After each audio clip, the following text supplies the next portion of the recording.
توحید کا بیان ہم نے مختصر سا کیا، اسی ضمن میں یہ بات بھی آئی کہ اللہ تعالی چاہے تو بندوں کو بغیر توبہ کے، بغیر حساب کے بھی بخش دے، معاف فرما دے اور جنت عطا فرما دے۔ سبحان اللہ، سبحان اللہ۔ لیکن سامعین محترم، امید تو ہے، اس کے ساتھ ساتھ جس قدر ہمارے اعمال کے اندر خرابیاں آ چکی ہیں، یعنی ہم برائیوں میں زیادہ مبتلا ہیں اور اللہ تعالیٰ کی نعمتوں کا کما حق ہو شکر کرنا جو بنتا ہے وہ بھی ہم نہیں کرتے، تو پھر یہ ہمارے لیے بہت اہم ہے کہ ہم اللہ کے حضور توبہ کرتے رہیں، یہی نہ چھوڑ دیں کہ اللہ ہمیں بغیر حساب کے جو ہے بخش دے گا، ایسے ہو جائے گا، ایسے ہو جائے گا۔ یہ ایک الگ چیز ہے۔ توبہ جو ہے نا، یہ بھی اللہ تعالیٰ کو بہت پسند ہے، بہت زیادہ پسند ہے۔ اور یقین مانیں کہ جب بندہ اللہ کے حضور توبہ کرتا ہے تو اپنی بالکل عاجزی، انکساری کا اظہار، تو اللہ تعالیٰ کو یہ چیز پھر پسند آ جاتی ہے کہ اب اس نے مجھے صحیح معنوں میں مان لیا ہے،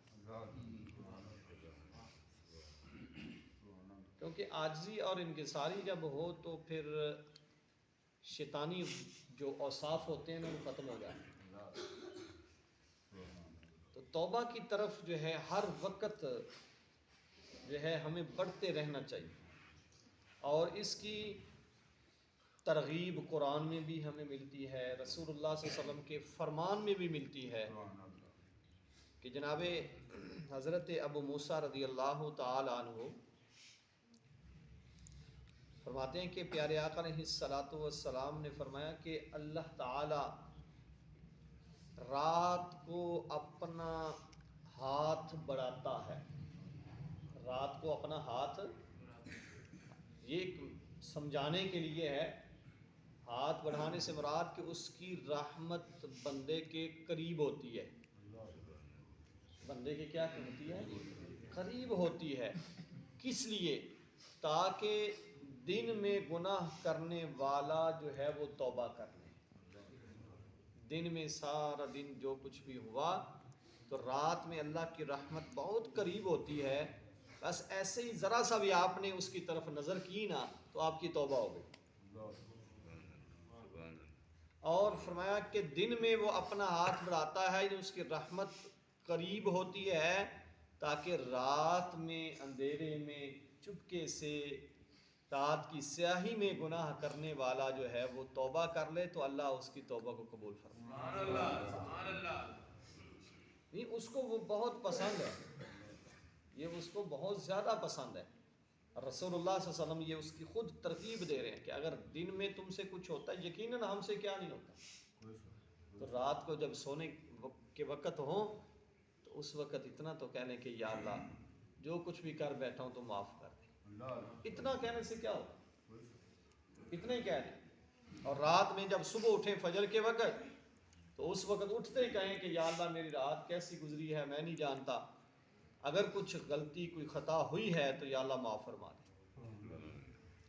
اتنا سا کہنے سے جناب والا اس کی رحمت جو ہے اتنی جوش میں ہوتی ہے کہ سارے گناہ معاف ہو جاتے ہیں۔ حضرت صفوان بن عسال رضی اللہ تعالیٰ عنہ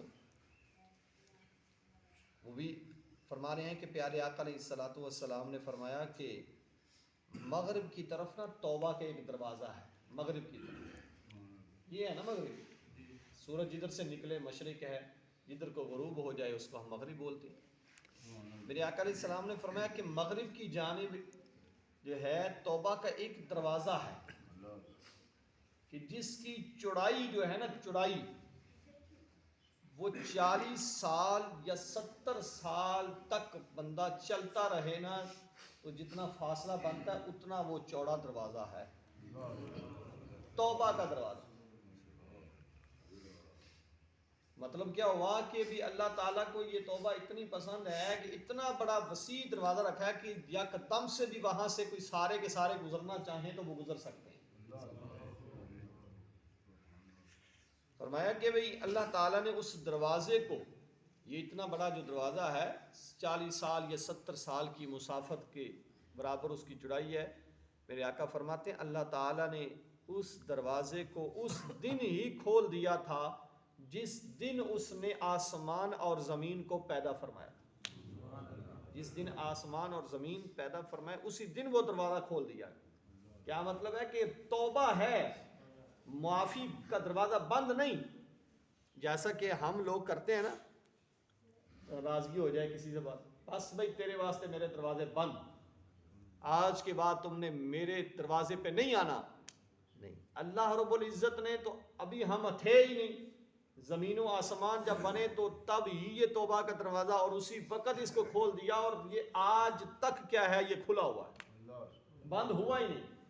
فرمایا کہ اس وقت کھلا اور اس دروازے کو اس وقت تک بند نہیں کیا جائے گا جب تک سورج جو ہے وہ مغرب کی طرف سے طلوع نہیں ہوگا۔